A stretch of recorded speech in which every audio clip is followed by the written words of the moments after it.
All right, so in today's video, we're talking about the brand new 28-105 lens that Sigma just put out. Unfortunately, I do not have a copy here with me right now. I'm on the wait list to get one so I can put out a review, but we're actually just talking about why I don't really see myself buying this lens and who the lens is for, and what can we expect from Sigma in the future. So I've been a longtime Sigma user, and they're actually one of my favorite third-party company lenses for the Sony system, and that's kind of like where we're gonna get into this video. So I shoot primarily on a Sony a7R V, which is a 61 megapixel beast.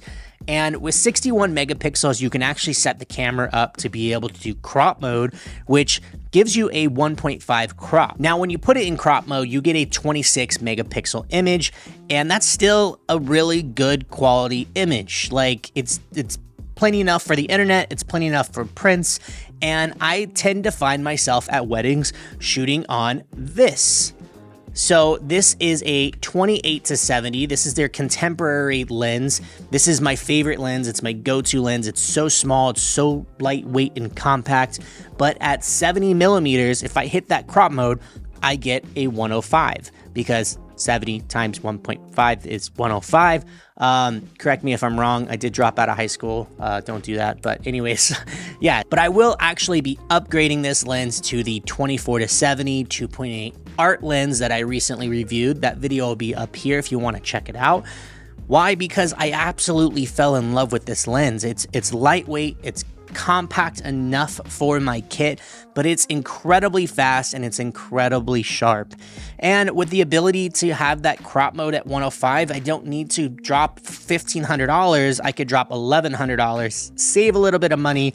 Now, if you're somebody that does not have a Sony a7R V like me, and maybe you don't even own a 24-70 and you're trying to get into that zoom range. So let's be honest, right now we're living in a time of cameras that are just so good that we don't need to be stuck on a prime lens. We can be shooting on a zoom lens and get incredible results. We don't need to shoot at 1.4, 1.2, 1.8 all the time.